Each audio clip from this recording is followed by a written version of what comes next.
Bonjour à tous. Le Ferré du Nord est honoré aujourd'hui d'accueillir M. Sorchalandan dans ce lieu magnifique du beffroi de Douai.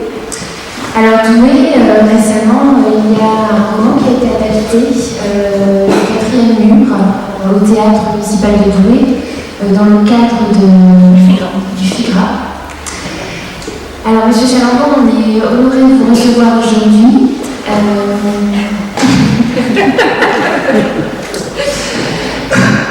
Alors, enfant salaud. Oui.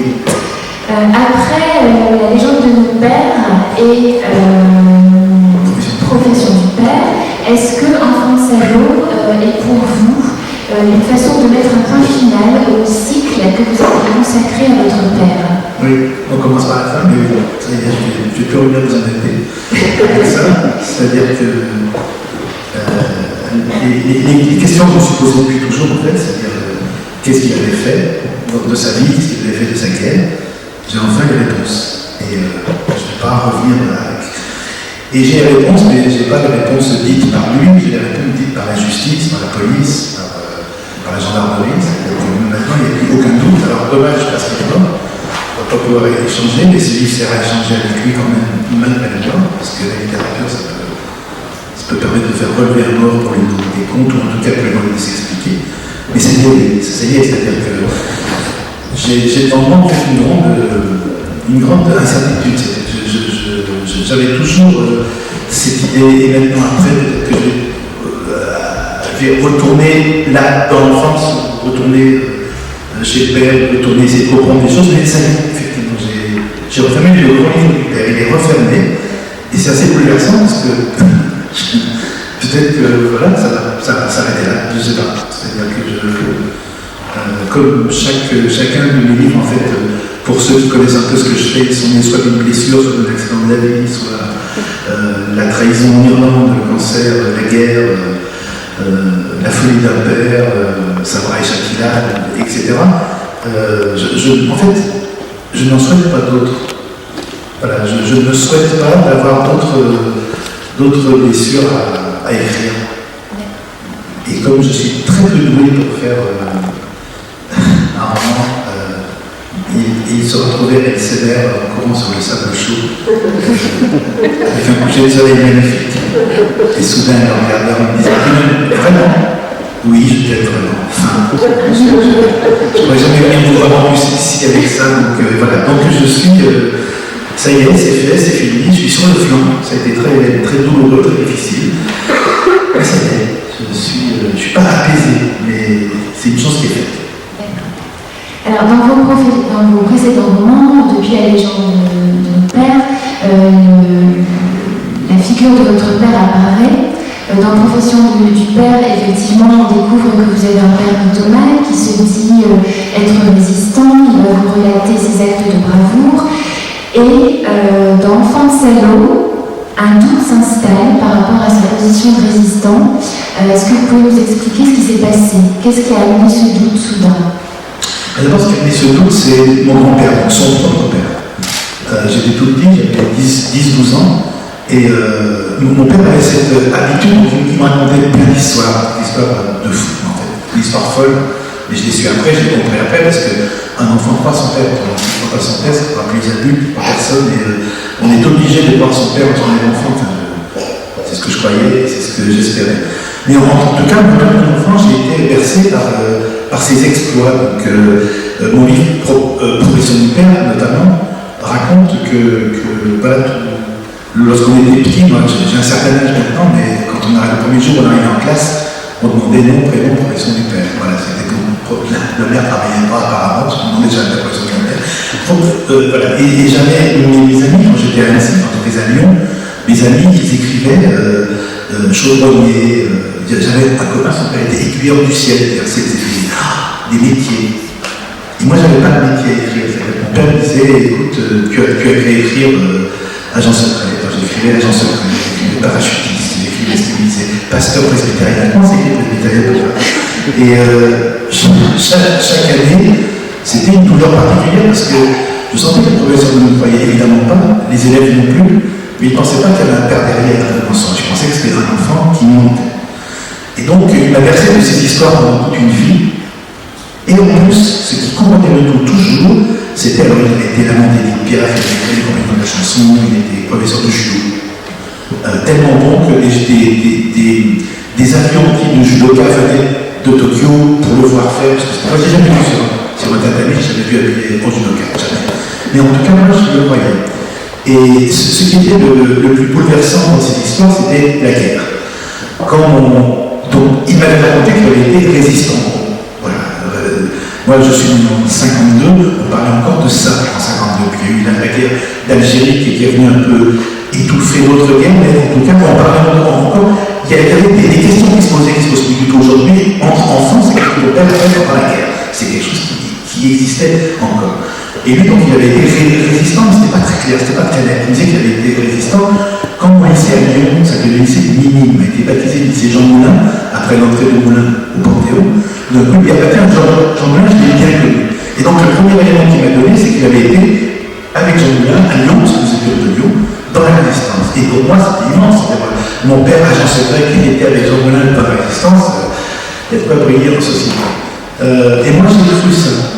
Sauf que son père, lui, un jour, il en avait assez que je raconte, qu'il me raconte et que je colporte ces histoires de guerre. Un jour, mon grand-père m'a dit, écoute, il faut que tu saches une chose. Et c'est le premier coup est venu là. Ton père, pendant la guerre, il était du mauvais côté. Vous aviez 10 ans. J'avais 10 ans. Et c'était cette phrase-là, du mauvais côté. C'est quelque chose qui est bouleversant parce que je suis petit, je ne sais pas ce que ça veut dire. Je sais qu'il y avait des gentils et des méchants comme les cow-boys et les indiens. Donc, du mauvais côté, c'est pas ce qu'il m'avait dit. La deuxième chose qu'il m'avait dite, c'est un jour où mon père habillé en allemand, à Lyon, place Bellecour, habillé en allemand. Donc là, tout d'un coup, ça se précise. Et un jour que, encore, mon grand-père continuait à parler de son fils pendant la guerre, et ma grand-mère intervient en disant laisse le petit avec ça, il est trop jeune, ça ne le regarde pas. Et à ce moment-là, mon grand-père se retourne vers elle. Je me souviens qu'il était en train de mettre des poulets de houille dans le tisonnier, ce que mes grands-parents faisaient dans leur cuisine sur une cuisinière à charbon. Et il s'est retourné comme ça vers sa femme, vers ma grand-mère, en disant écoute, maintenant il est assez bon, il faut qu'il le sache, c'est un enfant de sale. Et cette phrase pour moi, c'est une phrase qui m'a hanté la vie entière parce que je ne comprenais pas. Mon père, lorsqu'il a su ça, on l'a rompu avec les grands-parents tout de suite. Je ne les ai plus jamais vus. C'était interdit. Je suis retourné voir ma grand-mère longtemps après. Mais mon grand-père est mort seul, ma grand-mère est morte seule, avec interdiction formelle de nous, enfants, de les voir. Et cette phrase m'avait hanté.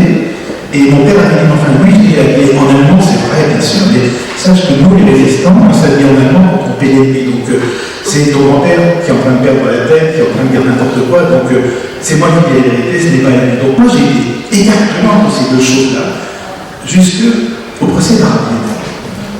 Et justement, ce thème de la mythomanie, quand ça l'ouvre, vous exploitez un champ lexical qui est vraiment très dense. J'ai un peu répertorié, quand vous parliez de votre père, vous allez en parler comme d'un faussaire, d'un tricheur, d'un charlatan, d'un imposteur, d'un inventeur, d'un transformiste, d'un contentionniste de concours, d'un battleur, d'un prestigitateur et d'un joueur de poker. Oui. C'est-à-dire que s'il n'avait été que ça, pourquoi pas? Et moi, ça ne me dérange pas d'être. Alors c'est très, très compliqué parce que c'est un homme qui n'inculquait pas à son fils ce qui était la vérité et le mensonge. Donc c'est quelque chose qui est extrêmement dur après de se reconstruire. Mais pourquoi pas? C'est-à-dire être élevé par un prestigitateur, par un transformiste, pourquoi pas? Le problème, c'est qu'il y avait la violence en plus. C'est-à-dire qu'il n'était pas que drôle, il était violent, il nous frappait, etc. Donc ça aurait été pour moi, mais ce qui n'allait pas, c'est qu'il y avait cette violence en plus, et ce qui m'étonnait quand même, c'est que lorsqu'il me frappait, par exemple, quand il a insulté ma mère, c'était en allemand. C'était pas en français. Donc pour un ami de Jean Moulin qui était dans la résistance, je trouvais que c'était un petit peu particulier. Et quand le procès d'Arabie s'ouvre, 1987, donc je suis vieux, maintenant je suis à génération, je suis un homme, j'ai 35 ans. J'ai 35 ans, je me suis appris. Enfin, je suis un garçon. Et quand le procès d'Arabie s'ouvre, mon père me dit, j'aimerais y assister. Et moi, j'en suis toujours là, je suis toujours avec enfant de salaud d'un côté, mon père maintenant est mort, et j'étais résistant de l'autre côté. Et j'accepte qu'il vienne à ce procès parce que je me suis dit, quoi qu'il ait fait pendant la guerre, quoi qu'il ait fait, ce procès va peut-être l'obliger à se découvrir. S'il a été résistant qu'il prétend, peut-être que ce procès va lui donner envie de parler de la résistance, de parler de ce qu'il a fait exactement, de parler de ses opérations, qui étaient ses chefs et ses amis, parce que tous mes copains qui avaient eu leurs parents dans la résistance étaient dans les réunions d'anciens résistants. Ils accompagnaient leur père et leur père était porte-drapeau, quelque chose que mon père n'a jamais dit. C'était un résistant tout seul. Il disait qu'il n'avait pas envie, parce que ça ne l'intéressait pas, de retrouver ces vieux connards qu'il avait dans le maquis. Je ne comprenais pas. Après, j'ai compris, évidemment. Et quand le processus, je me dis, ça dit, soit c'est un vrai, soit c'est tu es un enfant de ça, un vrai. Cet homme a été quelqu'un de pas bien pendant la guerre. Et à ce moment-là, peut-être que ce procès va le faire réfléchir aussi. Les torturés, les déportés, tous ces gens qui vont venir nous parler, nous raconter ce qu'ils ont vécu, peut-être que lui, dans le fond de la salle, dans le public, peut-être qu'il va être bouleversé. Mais par contre, avant le procès, en 1983, quand votre père demande de mourir, il vous fait une autre révélation. Non, c'est après. Quand vous dites qu'il fait partie en... La révélation, c'est dans les années 2010. Ah oui, non, parce qu'en fait, on a oublié d'évoquer quelle part de fiction y a-t-il dans Enfant de salaud. Je pense qu'il faut qu'on... La seule part de fiction qu'il y a, parce que là, je veux juste... ce qu'il faut dire, c'est que pendant le procès, donc, toutes ces réactions étaient à l'inverse du résistant. C'est-à-dire que les déportés faisaient sourire, les martyrisés faisaient hausser les épaules, c'est-à-dire qu'il était à l'inverse de la salle. Chaque fois qu'il y avait effroi dans la salle, il y avait un petit sourire sur son visage. Il baillait. Il baillait, sa montre ostensible. Et chaque fois que Jacques Vergès, l'avocat de Klaus Barbie, faisait une salie ou marquait un point par rapport à l'accusation, là il se rengorgeait, il était très content. Donc je me suis dit, son attitude est plus proche de l'homme qui a collaboré plutôt que du résistant. Mais en tout cas, moi, ce jour-là, et on parlera après du roman et de la chronologie, ce jour-là, le 12, donc nous sommes en 87, je ne sais toujours pas, mais j'ai un doute. Vraiment, ce doute va rester jusqu'à ce qu'il me parle. Et au début des années 2010, donc il est mort en 2014, début des années 2010, pour la première fois de sa vie, il faut que je te dise toute la vérité. Et il me convoque, on se voit, il me parle et il pleure, et il tremble, et pour la première fois de ma vie, vraiment de ma vie, j'ai l'impression que mon père dit vrai. Et c'est bouleversant pour un enfant qui savait, je savais à cette j'étais grand, qu'il n'avait jamais été parachutiste, qu'il n'avait jamais été chef de la CIA, qu'il n'avait jamais été chef de l'OS, Charles Joulot, Sagan, Zéder et Chameron n'avait jamais été dans le carton, que tout ça ne pouvait pas exister, et brusquement, j'ai ce vieil homme qui se met à pleurer, il faut que je te parle. Et là, je me dis, je crois que c'était le plus beau jour de ma vie. Il me dit, oui, j'ai résisté. Mais pas comme vous l'entendez aujourd'hui, alors c'est la France, je pense. Mais j'ai résisté au communisme, j'ai résisté aux soviets. Et je me suis engagé, il dit, donc il va mourir 2 ans après. Je me suis engagé dans la Légion, dans la LVF, dans la Légion de volontaires français, puis dans la Charbonnaille. Et donc les Allemands, les Français sur l'uniforme Waffen-SS en Russie, il dit, mais tu sais, j'ai toujours eu l'écusson France sur l'épaule et je n'ai jamais touché un coup de cheveux d'un seul Français. Notre problème, c'était pas les Juifs comme l'Ukrainien, parce que moi, c'était ce qui me faisait peur. C'était pas la résistance, c'était pas la France, mon problème. Mon problème, c'était d'empêcher que les Soviets arrivent jusqu'à nous. Et d'ailleurs, après, les Américains qui a aidé même les anciens nazis à faire en sorte que le mur à l'ouest, entre l'est et l'ouest, soit absolument impénétrable. Et là, j'ai mon père pour la première fois. Et là, je me retrouve, non plus enfant de salaud, non plus enfant de héros, mais je me retrouve enfant de Waffen-SS. Et je n'en veux pas, parce que qui peut dire aujourd'hui ce qu'il aurait fait en guerre? Pendant la guerre, personne, c'est juste, ça serait illusoire que quelqu'un dise, moi je pense que pendant la guerre j'aurais été dans la résistance. Personne ne sait. Personne n'a été en guerre.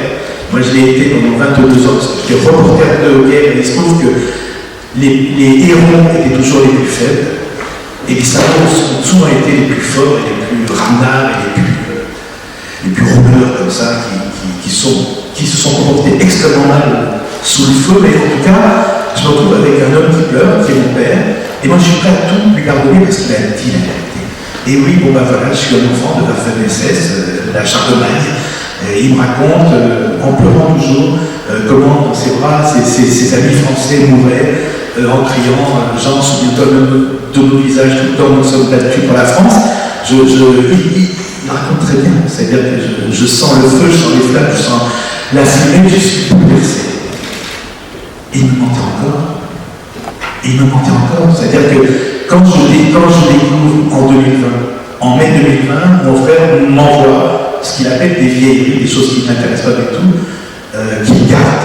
Et un jour, il les trouve, il me dit, il faut peut-être que je montre ça à Sorge. Et c'est 2 documents qui lui appartenaient. Un extrait de casier judiciaire. C'est votre grand-mère qui conservait. Voilà, et lorsqu'elle est morte, lui a récupéré ça, mais ça n'intéresse pas. Et quand il retrouve ça, parce qu'il brûle les choses, il les jette, voilà, on n'a pas le même rapport à la mémoire, en fait. Et lorsqu'il voit ça, il a un extrait de casier judiciaire de mon père, il est sorti de prison. Et qu'est-ce qu'il voit? C'est que en mai 1945, il n'est pas à Berlin, il est à la forteresse de Los-Lévy. Il est à Los, il est ici, à Berlin. Et il a été condamné à 1 an de prison à la Libération. Donc, et 5 ans d'indemnité nationale. Donc, moi j'ai ça. Je ne sais pas quoi faire de ces pièces-là. D'abord, je me rends compte d'une chose, c'est que les dates ne coïncident pas. Donc, une fois encore, cet homme qui est sur son lit mort, qui pleure et qui dit à son fils, je te dis la vérité, il ment encore. Il ment encore. Et moi, je ne pensais pas qu'on pouvait mentir. C'est-à-dire qu'au seuil de la mort, pour se faire valoir, c'est un mot qu'il a beaucoup employé face aux nouveaux juges, face aux policiers, je voulais le faire valoir. Pour se faire valoir, il y a à son fils qui avait été Waffen-SS, comme si c'était une sorte de belle chose wagnérienne. J'étais Waffen-SS dans les rues de Berlin, et moi comment peut-on se glorifier de ça? Et c'est parce que c'était pas possible de se glorifier de ça que je l'ai cru. Je me dis, il ne peut pas inventer ça quand même. Ça, qui inventera la vérité dans le fait de ces personnes? Et bien lui ici. Et donc, grâce à votre région, grâce à Lille, grâce aux archives départementales du Nord, grâce à sa directrice, madame dirigeant, parce que j'ai demandé qu'est-ce que je peux faire de ces pièces, moi. Donc je ne sais pas comment on travaille avec les archives, donc j'ai demandé au ministère de l'Intérieur, j'ai demandé au greffe de Lille, au tribunal. Vous n'avez pas des documents de 1944, mais qu'il a rigolé, donc non, il n'y a pas tout ça. Et quelqu'un me dit les archives départementales. Et là, effectivement, le dossier de mon père était là, depuis des années. Et grâce à l'extrême gentillesse des archives, parce que le Covid frappe, et donc j'ai pas pu y aller, j'ai pas pu assister, j'ai pas pu ouvrir. Mais sans que je demande rien, son équipe, l'équipe de Madame Jean, a numérisé la totalité des pièces et les a envoyées. Et brusquement, j'ai l'histoire de mon père, j'ai 140 pages avec toute son histoire. Et elle est devant moi, je suis membre de la presse judiciaire, donc je sais comment on travaille le dossier, comment on l'épluche, comment on compare les pièces, etc. Et j'ai eu peur. Ma première peur, c'est condamner à 1 an de prison à la libération, c'est pas beaucoup. Et j'ai peur qu'il ait été un dénonciateur. Ça, c'est ma première peur. Qu'il ait dénoncé des juifs, des partisans, des patriotes. Et j'ai peur que mon père ait été un dénonciateur et que mon père ait du sang sur les dents, du sang sale, aller à la commandante Tour pour dire mon voisin monsieur est juif. J'ai eu extrêmement peur de ça. Ce n'était pas ça. Ce n'était pas ça. J'ai une autre histoire, un petit Lucien, un petit Lacombe Lucien, police allemande, et qui s'amuse avec un pistolet automatique pour couper les fils d'attente à la boulangerie. C'était pas ça non plus. Et si ça avait été ça, je n'aurais pas fait de livre. Je ne serais pas venu vous voir aujourd'hui, parce que je ne vais pas faire un livre sur un lycéen, ça va. Il y en a eu assez, je ne vais pas faire un livre sur un salaud dénonciateur, il y en a eu assez aussi. Donc, je n'aurais rien écrit, c'était entre lui et moi. J'aurais enfin su, mais j'aurais rien écrit. Mais ce dossier, quand je l'ouvre, je suis sidéré. C'est-à-dire que mon père il a 18 ans quand la guerre commence, il a 22 ans lorsqu'il est condamné. C'est un jeune, c'est un gamin. Et entre 18 et 22 ans, je lis tout, je lis ce que lui dit, mais après je lis l'enquête, et c'est vrai, c'est un homme qui a porté 5 uniformes en 4 ans. C'est-à-dire que c'est insensé de penser qu'il était en allemand, il était dans les NSKK, qui étaient un groupe de transport nazi, habillé en allemand, avec le casque gris, les bottes, habillé en allemand. Celui que mon grand-père a vu, c'était un soldat de NSKK, son fils, habillé en allemand, l'a fait pour Lyon. Et il a déserté à chaque fois, des 5 uniformes, il a déserté. Et c'est insensé de penser que dans le NSKK et dans l'armée allemande, et 5 semaines et demie après, il est dans un maquis du Nord. Il est dans un maquis du Nord, un maquis qui était, lui, qui est dans les ruines de Berlin pour lutter contre le communisme, qui est avec des patriotes communistes dans un maquis du Nord. Et tout ça est avéré. C'est-à-dire que, moi, ce qui me trouble, c'est que oui, les maquisards ont été interrogés en disant qu'il s'est comporté formidablement. Son chef de maquis dit, moi, ce qu'il a fait avant, je m'en foutais. Moi, je vois un gamin habillé en allemand, qui se rend, il dit, je suis français, j'ai fait une connerie. Bon, ben voilà, on a besoin de bras, on le prend. Et il se bat parfaitement bien. Avec 20 gars, il repousse 60 parachutistes allemands pour des routes quand même. Il est exemplaire, il déserte encore à chaque fois. Il déserte. C'est-à-dire que c'est ça que personne ne comprend. La police ne comprend pas, les gens ne comprennent pas, je ne comprends pas. Pourquoi? Parce que chaque fois qu'il déserte, il referme les portes derrière lui. Et chaque fois, il se met en danger de mort. Chaque fois. Et donc, moi, j'ai tout ça, et là, je me dis, effectivement, il y a matière. Il y a une matière qui est d'abord romanesque, parce que c'est un enfant, c'est pas un homme qui a fait la guerre, c'est un enfant qui a joué à la guerre, il a joué au cowboy pour les Indiens, c'est-à-dire qu'il a été dans l'armée française, il a été dans l'armée d'armistice, qui avait été gardé par Pétain pour faire croire au pays qu'il y avait encore des lambeaux de patriotisme français bleu, blanc, rouge. Ensuite, il a été collaborateur. Il est entré dans la légion tricolore du maréchal Pétain. Là, c'est un vrai collaborateur. Ensuite, il va travailler volontairement, c'est pas SDO, etc. Volontairement en Allemagne dans une usine de sous-marins. Et à chaque fois, soit il ne fait pas l'affaire, soit il déserte. Soit et jusqu'à ce que les Américains l'arrêtent dans le nord de la Belgique. Alors je tentais de rejoindre les troupes américaines pour me battre. Là, les Américains me disent, petit bonhomme, là c'est bon. Et eux sont persuadés qu'en fait, ils cherchaient à rejoindre les troupes allemandes en fuite, en déroute, pour se fondre dans la masse des vaincus et revenir en France dans 8 ans, 9 ans, quand il y aurait une amnistie. Et moi, j'ai ça. Et le problème, et c'est là où on va parler du roman, c'est que faire de ça. C'est-à-dire que ce qui est intéressant dans Français, c'est que vous mettez en parallèle finalement le procès que vous faites à votre père et le procès de Klaus Barbie. Je ne crois pas que ce soit un procès que je fais à mon père, c'est une instruction. J'instruis son procès, mais je ne suis pas juge. Je suis son finalement, je ne le juge pas parce que je n'ai aucune raison de le juger. Je n'ai pas le pouvoir de le juger, mais j'instruis son procès, c'est-à-dire que moi je dois avoir toutes les pièces. Et comment faire un roman de tout ça? J'ai pas envie de faire l'histoire de mon père, parce que s'il n'y a que ça, voilà, et Charles, il revient avec une nouvelle histoire de son père, ça ne m'intéresse pas. En revanche, maintenant je sais pourquoi, lors du procès Klaus Barbie, il souriait. Je sais pourquoi. Il m'avait dit ces phrases que je ne comprenais pas lorsque j'étais enfant. Il me disait, tu sais, une guerre c'est très compliqué, on peut avoir plusieurs vies et plusieurs guerres. Maintenant je comprends pourquoi. Et ce que je me suis dit à ce moment-là, c'est faire de tout ça un roman, sans toucher au procès Barbie, parce que je veux y retourner au procès Barbie, parce que toutes ces années après, on a oublié les voix, on a oublié les gens, on a oublié les 44 enfants d'Isieux, déportés. Qui se souvient du petit Robert Boulquin qui avait 4 ans, qui s'en souvient, 4 ans. De ces enfants-là, on ne s'en souvient plus, même de ce qu'on reprochait à Barbie, on ne s'en souvient plus exactement, les gens disent le boucher de Lyon, d'accord, il a fait quoi, le boucher de Lyon? Et ces voix-là, ce procès-là, pour moi, c'était l'un des moments les plus intenses de ma vie, parce que j'avais Barbie qui était à droite lorsqu'il était là, et mon père derrière. C'est-à-dire que j'avais en fait, à des moments donnés de ce procès, j'avais deux éléments de la machinerie allemande. J'avais un chef derrière et un petit devant et un petit soldat derrière moi. Donc je me suis dit, donc voilà, ce que je vais faire. Je ne vais pas toucher au procès Barbie, c'est sacré. Je veux que chaque mot qui soit présent, qui soit rapporté de ce procès soit le mot exact qui a été prononcé à l'époque. Je ne vais pas toucher à l'histoire de mon père parce qu'elle suffit, je ne vais pas lui rajouter un uniforme. Je ne vais pas lui en enlever un non plus. En revanche, je peux toucher à une chose qui est la temporalité, le temps. Je peux toucher aux dates.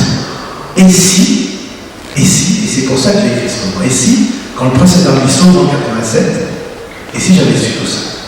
Et si quand le procès s'ouvre, quand je suis avec mon père dans la salle, si dans ma sacoche de journaliste à Libération, si j'avais lu son dossier, si j'avais lu tout, si j'avais tout connu, si j'avais tout, et donc ce procès pour moi va être le moyen de le confronter, de l'affronter, de lui dire papa je sais, ce roman c'est ça. Ce roman c'est, il est mort, je n'ai pas pu le faire, mais si j'avais su tout ça à cette époque-là, j'aurais pu le faire. Et grâce à la fiction, nous sommes là dans la fiction, je le fais. Ce qui veut dire que dans la fiction, puisque tout se déroule, tout se termine en 1987, eh bien évidemment c'est avant qu'il me parle de la bataille des sexes, parce qu'il m'en a parlé dans le roman, il est déjà mort. Donc c'est ça, c'est souvent moi ce qui m'a toujours hanté, c'est je parle de quelque chose qui me touche, une trahison d'un copain irlandais, un cancer, la guerre, comment est-ce qu'on était en guerre, comment on fait pour revenir en paix, et comment on fait de tout ça un roman, en changeant quelques visages, en changeant quelques noms, en changeant quelques faits, en changeant quelques dates.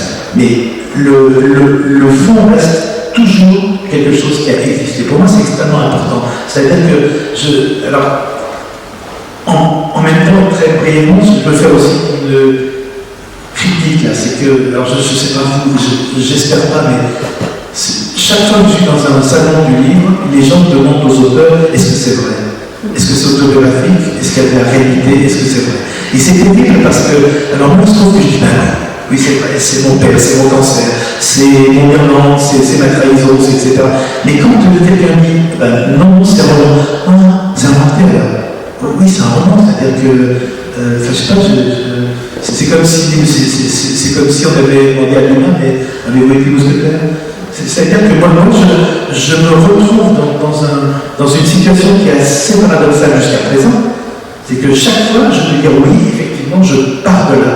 Et c'est pour ça que je suis très embarrassé. Je suis un peu dans la confusion maintenant, parce que maintenant que ça c'est fait, maintenant que ça c'est refermé, c'est posé, c'est dit, est-ce que j'arriverai, est-ce que je pourrais, est-ce qu'on m'autoriserait à faire un roman, un vrai roman, avec des personnages, avec et que personne ne me dirait ah non, c'est inventé. Ah bon, c'est pas vrai, ah bon, c'est le mentir vrai, c'est un mensonge, vous êtes comme votre père, vous mettez des choses inventées dans un livre, et ça, moi ça me bloque. Et je suis dans un moment où je suis tout, voilà, en gros, j'ai épuisé les douleurs, jusqu'à présent, les blessures, les choses qui me hantaient. Mais tout au long de l'enfance à nous, on comprend que finalement cette quête de vérité, c'était un véritable combat avec votre père.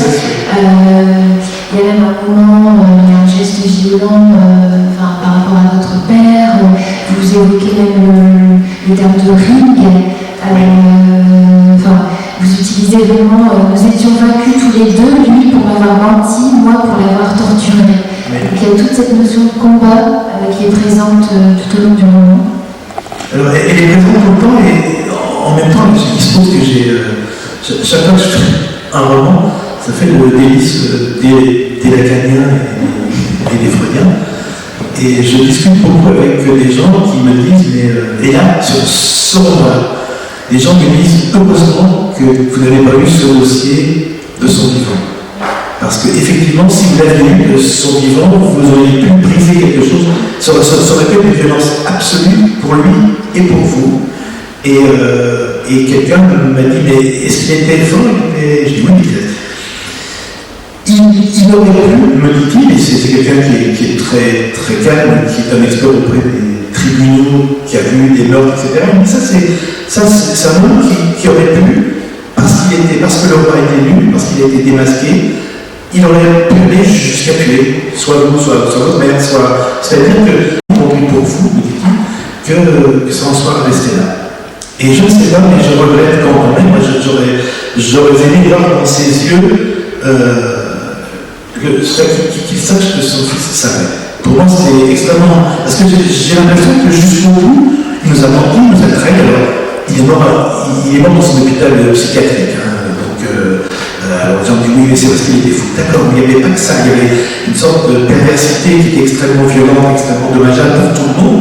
Oui, il y avait un peu des fous, c'est vrai, mais je suis persuadé qu'il le savait qu'il mentait. C'est-à-dire que c'était pas, il était même perdu dans son monde. Lorsqu'il nous raconte qu'il a été l'un des derniers à quitter la cuvette de fou, l'un des tout derniers, il était 6 ou 7, et puis j'ai tapé les prix, j'ai marché, voilà, des mois dans la jungle, bon, et bien, une fois qu'il a raconté ça, sur la lunette arrière de la voiture, nous avions une Trianon, je ne sais pas si vous vous souvenez, les Versailles, les Trianon, enfin, qui faisaient penser à des voitures américaines un petit peu, donc c'est un peu. Sur la lunette arrière de la Trianon, il m'était un élève parachutiste pendant 2-3 semaines pour nous rappeler qu'il avait été un terrier de fou. Une autre fois, c'était donc son kimono de judoka, une autre fois, c'était une Bible, parce qu'il était pasteur presbytérien, c'est-à-dire qu'il mettait en place des choses pour que l'on y croit, mais il ne croyait pas. Je sais qu'il ne croyait pas du tout, et donc oui, il y avait la folie, mais il y avait cette violence qui nous était faite. En fait, nous étions dans une secte. En fait, c'est ça, nous étions dans une secte avec un gourou qui avait le droit de vie et de mort sur nous. Et c'était devenu comme ça, parce que comme ça, le roi d'or, il n'a pas exercé. Et vous parlez de violence, est-ce qu'il n'était pas non plus aussi violent par rapport à votre profession de journaliste? Il y a un passage dans Enfant de salaud où quand vous essayez justement d'obtenir la vérité, il vous traite de flic. Quel était son avis sur votre profession? Est-ce que vous étiez crédible à ses yeux? Non, c'est-à-dire que tous les journalistes mentent, c'est des mensonges, ça c'est. Je pense qu'aujourd'hui, il aurait été le chef des complotistes.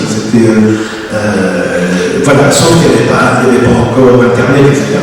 Mais donc, la presse ment, toute la presse ment toujours, quel que soit le journal, à part Rivarol, peut-être qu'il est bien. Mais tout le monde ment. En revanche, le fait que j'ai été plutôt marqué très, très à gauche, pour lui c'était intéressant. C'est-à-dire que ce qu'il ne supportait pas, ce qu'il disait, c'était les pêcheurs à la ligne. Il dit pendant laquelle il ne ressent que la bonne sorte de résistant, je respecte.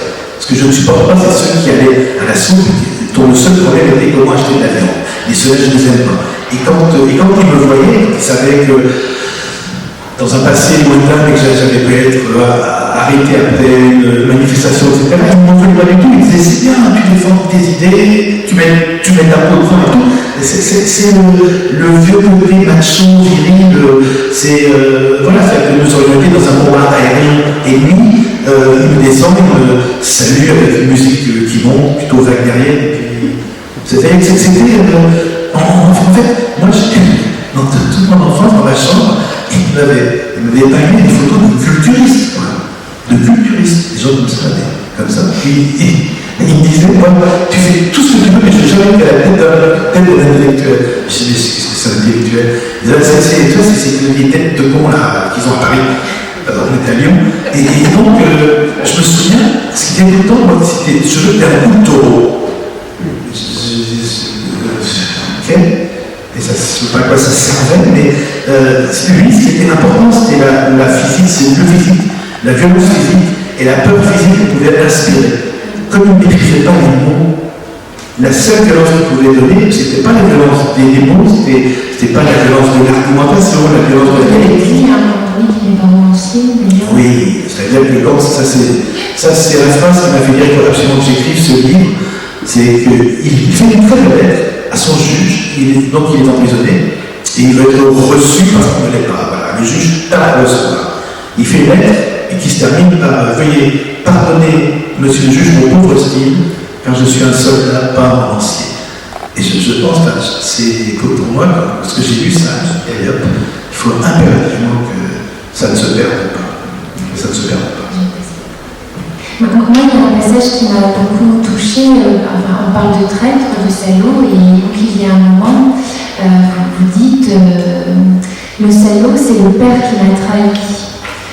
C'est l'homme qui a jeté son fils dans la vie comme dans la boue, sans trace, sans repère, sans lumière, sans la moindre idée. Donc finalement, est-ce que votre mère a été traître par rapport à son pays ou traître par rapport à son fils? Non, alors c'est peut-être dur à entendre, mais mon père aurait dit la vérité. Il a été dans la famille des SS et il dit qu'il a été, et c'est vrai. Pour moi, c'est pas un salaud, c'est un gamin qui s'est paumé, qui a fait autre chose que ce qu'ont fait les autres, qui a peut-être devancé les États-Unis et les autres dans leur lutte contre le communisme après-guerre, je sais pas, mais en tout cas pour moi, le salaud il n'est pas là. Le salaud, c'est pas l'homme que mon grand-père a vu habillé en allemand. Le salaud, c'est celui qui a porté tous les uniformes, tous les habits sauf celui du père. Pour moi, c'est ça. C'est-à-dire c'est l'homme qui nous a martyrisés, l'homme qui nous a menti. C'est ça. Jamais. C'est-à-dire que quand mon père dit enfant de salaud, quand mon grand-père dit ça, oui, mon grand-père, radical socialiste lyonnais, amoureux des prolétariats, quand mon grand-père dit ça, il parle de l'homme habillé en allemand. Ça, c'est sûr. Et moi, c'est pas ça. Moi, c'est l'homme qui... moi, il aurait été Waffen-SS, il aurait été dans l'armée allemande, il aurait été... milicien, je sais pas, mais qui nous a ensuite élevé, éduqué, aimé, protégé, fait son travail de père. Moi, c'est pas un salaud. C'est quelque chose... J'aurais pu me construire par rapport à quelqu'un qui aurait été un milicien. Je peux me construire. Et je sais ce qu'il a fait, je sais pourquoi, je sais comment, je n'aime pas ce qu'il a fait, je ne supporte pas ce qu'il a fait, je ne supporte pas ce qu'il était, mais c'est mon père. Là, je n'ai pas pu me construire parce que même Waffen-SS, c'était faux. Donc, tout d'un coup, je me retrouve avec tout un éventail de choses fausses, tout un éventail d'uniformes, plein d'inconnus qui ne parlent pas de moi, qui ne me donnent pas la possibilité de me construire. Le salaud, pour moi, il est là, par ailleurs. Et je voulais juste revenir sur le procès de Klaus Barbie, qui a dû être un grand moment dans votre métier de journaliste. Il y a des témoignages qui sont vraiment très poignants. Je pense notamment à quand Serge Gainsbourg délivrait les noms des enfants d'Isieux. Vous avez dû vous sentir dépositaire vraiment de la parole de toutes ces victimes. Est-ce que dans votre carrière justement de journalisme, vous avez eu le prix Albert Londres aussi à cette occasion? Oui. Ça a été un grand moment. Mais moi, j'ai 3 ou 4 grands moments de journalisme, et je crois que celui-ci, c'est l'un des plus grands avec mon entrée dans Sabra et Chakila, les camps palestiniens martyrisés dans le sud de Beyrouth par les phalanges chrétiennes. Donc, ils ont tué les enfants, les femmes, les vieillards. Et nous sommes 3 à être entrés dans les camps, les tout premiers, 3 journalistes. Nous avons trouvé les enfants, les vieillards et les femmes tués, égorgés, assassinés à table, dans les chambres, des camps entiers, avec que des cadavres. Je crois que pour moi, ça c'est des choses les pires, parce que des gens qui meurent sous les bombes, des gens qui sont tués par balles, mais un massacre de civils, je crois que ce sont des images que je n'arriverai jamais à oublier, d'abord parce qu'ils sont morts, et ensuite parce que ce sont des hommes qui ont fait ça. Il y a eu des interviews des hommes qui ont fait ça après, bien, et c'était des gens éduqués, des gens comme nous, des hommes ordinaires. Et c'est ça qui est bouleversant, c'est de penser que ici, dans cette salle, dans cette ville, dans ce pays, il y a des gens ordinaires qui pourraient faire ça un jour pour des raisons qui n'existent pas, puisque nous sommes en paix, mais que la guerre fait qu'on peut en arriver là. Et c'est ça qui me... Je crois que ça, c'est une des choses qui m'a le plus épouvanté. Quand je suis rentré de ces lieux-là, ces lieux de guerre, ces lieux de mort, je ne peux toujours pas faire autrement quand je me promène dans une rue, de voir les gens qui passent, de voir les foules, de voir même à Noël, les gens cachés, de penser qu'il y a là, au milieu de nous, moi-même peut-être, des gens ordinaires qui pourraient commettre ça dans des moments extrêmes de guerre, parce que ceux qui ont fait ça, quand on leur a demandé mais pourquoi ils ont tué les enfants, ils disaient parce qu'on ne voulait pas qu'ils grandissent, parce qu'on ne voulait pas qu'ils se vengent. Et c'est quelque chose qui est inaudible, et en même temps, en temps de guerre, brusquement, ça prend un sens monstrueux, ça prend un sens. Ça, pour moi, ça reste le moment le plus dur, la mort des enfants. Et Barbie, pour moi, le procès de Klaus Barbie rejoint cela dans le monde des enfants. Les 44 enfants d'Isieux, Oui, contre Serge Klarsfeld, qui a fait, je crois, l'une des plus belles plaidoiries que j'ai entendues dans ma carrière, et qui, c'est pas ces avocats qu'on voit à la télé qui poussent les manches en disant, c'est pas le sous-préfet au champ. Là, Maître Klarsfeld, il a simplement lu le nom des enfants, leur âge. C'est long, 44, non, mais 44 âges, surtout que c'est 8 ans, 9 ans, 6 ans, 10 ans, 13 ans. C'est un grand. Et les lettres que les enfants ont écrites avant d'être déportés. Et là, dans le silence absolu, il n'y avait plus de Klarsfeld. Enfin, il y avait juste les enfants. Vergès était caché, mon père était effondré. Et les lettres toutes simples, cher papa, cher maman, il y a une petite classe qui a été aménagée au premier étage. On apprend bien notre histoire, notre français, pour que vous soyez fiers de nous plus tard. Et je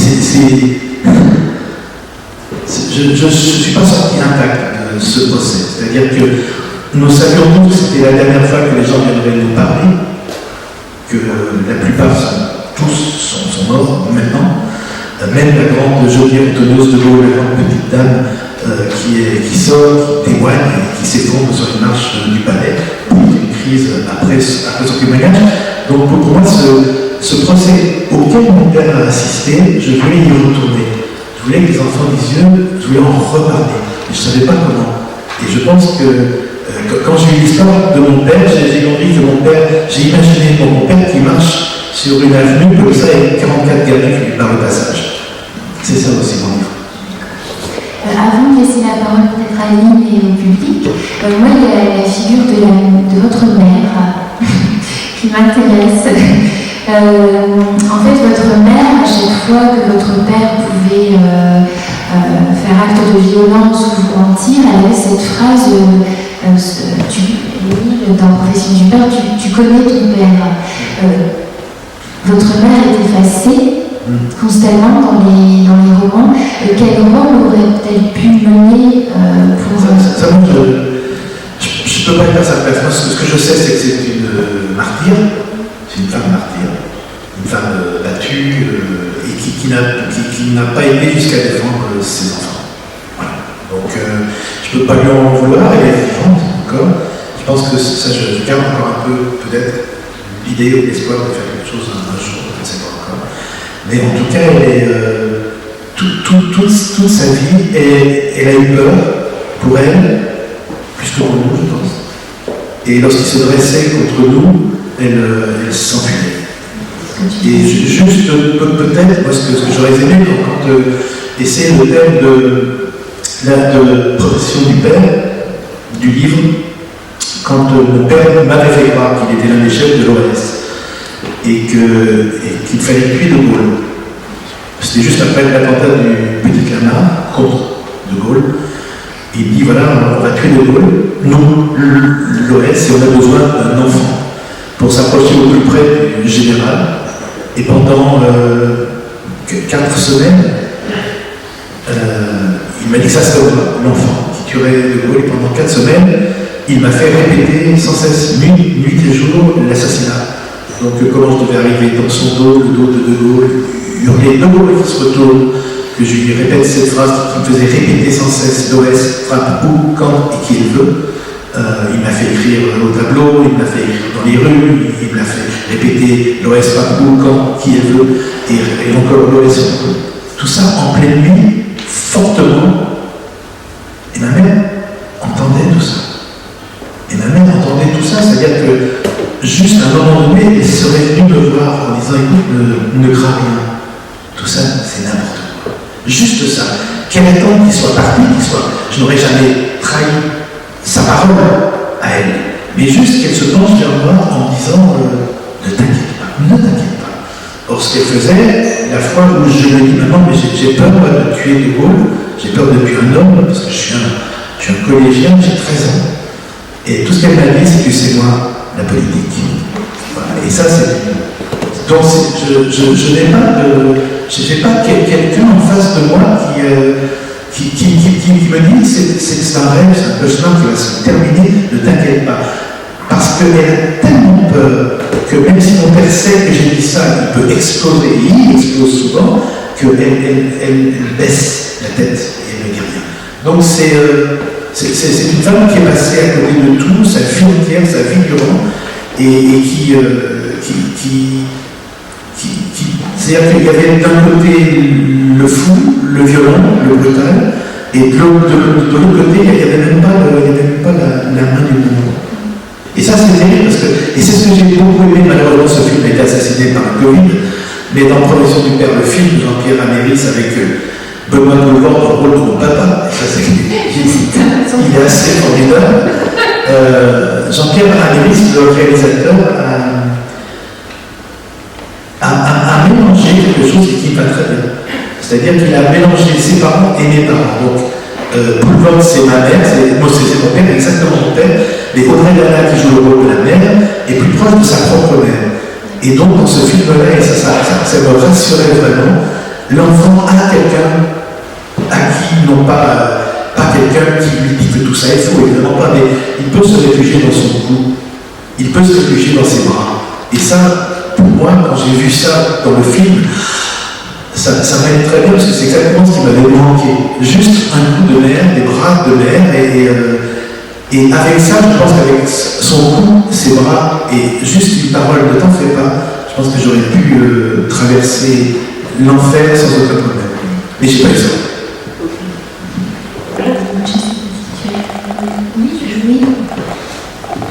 Je voulais vous demander justement par rapport donc à votre profession de journaliste et au moment du procès, vous écrivez « Je voulais rendre à chacun le peu de souvenir, excusez-moi, qu'il a laissé ». C'était ça aussi votre rôle? Le peu de souvenir qu'il a laissé. Le peu de souvenir que lui a laissé. Enfin, non, que les enfants d'issue ont laissé. Oui, c'était là pour retranscrire. Oui, c'est que, j'ai une fille de 17 ans, Barbie, pour elle, c'est une poupée. Et oui, c'est une poupée, mais c'est pas que. C'est-à-dire que ça tout s'est délimité. C'est-à-dire que dans un pays où les gens ont porté l'étoile jaune pour ne pas se faire vacciner, tout d'un coup, les choses n'ont plus de sens. Donc moi, quand j'ai écrit ce livre-là, je voulais aussi que ces gens, que ces paroles ressentent, qu'on les réentende avant qu'ils se taisent à jamais. Et c'est ça, moi, c'était... j'ai discuté un peu autour de moi sur le procès, ce qu'on lui reprochait, je veux dire que qui se souvient qu'il y avait une dame qui s'appelait Annelise Lefebvre, une grande résistante française. C'est la seule qui a été torturée physiquement, torturée par lui. Et qui se souvient, moi j'avais envie j'en découvre et qu'on s'en souvienne, parce que des gens de mon âge m'ont dit, en fait, quand je l'ai lu, je ne l'ai pas souvenu, je l'ai appris, que cette femme vient nous expliquer au tribunal, devant la cour, excusez-moi, devant la cour que, donc elle est arrêtée, et ce que les Allemands veulent, c'est le nom de son estafette, c'est un mot qui est choisi comme nom de guerre Max. Le problème, c'est que Jean Moulin aussi avait choisi Max. Et quand les Allemands la choquent, ils pensent qu'elle est en contact avec Max Jean Moulin. On ne sait rien, elle est en contact avec un gamin qui glisse des dessins sur son guidon de vélo. C'est-à-dire qu'elle donne Max et elle sort libre. Elle est torturée pour Max, pour ce gamin dont elle n'a pas le nom, dont elle n'a rien, ce gamin. Elle est torturée. Ils font venir son mari et son fils. Et les trois s'enlacent. Et les trois, le mari et le fils, disent à la mère et à la femme, je t'en supplie, ne parle pas. Est-ce qu'on se rend compte? C'est-à-dire que dans ce procès, il y a des choses comme ça. Un père, un fils qui vont mourir si elle ne parle pas, et qui enlacent cette femme en lui ordonnant de ne pas parler. C'est-à-dire, ils savent que la mort est au bout et ils continuent quand même. Mais je veux dire que il ne faut pas que ça tombe dans l'oubli, ça. Il ne faut pas que ça meure dans du papier journal. Je pense notamment à Marie-Louise Ducoste, qui était femme de ménage à Isuif, oui. Et en réalité, elle s'appelait Léa Feldboum, oui. Et elle a osé dire qu'elle était juive polonaise parce qu'elle voulait les stabiliser. Pour ne pas quitter les enfants. Abandonner les enfants. On a justement à encourager toutes ces femmes. Et les présidents dans la race, comme elle a des papiers français, etc., la Gestapo de la relâcher, dit non, je pars avec les enfants. Je veux dire que moi, ces choses-là, j'ai pas envie qu'elles disparaissent. J'ai envie qu'on les garde, j'ai envie qu'on. Voilà, c'est notre sol commun. C'est des choses qui ont. On parle de la résistance, des maquis, tout ça, mais il y a une petite dame âgée qui a lu sur une canne et qui nous explique que, bon, elle était juive, elle était jeune, mais avec des mauvais papiers d'identité, très mal faits. Le tampon en creux qui bave, c'est mal écrit, ça ne passe pas. Et il y a un barrage de l'armée allemande et de la gendarmerie française. Elle va vers un gendarme, le plus jeune, presque son âge, et il tend son papier, comme ça elle tremble. Et ce gamin, ce gendarme français, prend le papier, regarde le papier, lui dans les fils. Vous vous rendez compte ça? Parce que ce gamin, à ce moment-là, il est sous l'uniforme français, gendarme du maréchal Pétain, il est entouré d'Allemands, il y a une petite juive qui donne des faux papiers, évidemment c'est des faux papiers, et puis allez vite. Je trouve que cette offense-là, elle a été suggérée dans ce procès, mais en fait on ne s'en souvient plus. Et moi je tiens qu'on s'en souvienne. Et si mon père, si la folie de ce gamin peut servir à ça aujourd'hui, à ce que les enfants y reviennent, à ce que cette petite dame nous raconte à les fils, que madame fait que l'on se souvienne de tous ces gens, et ben je trouve que il n'est pas mort pour rien.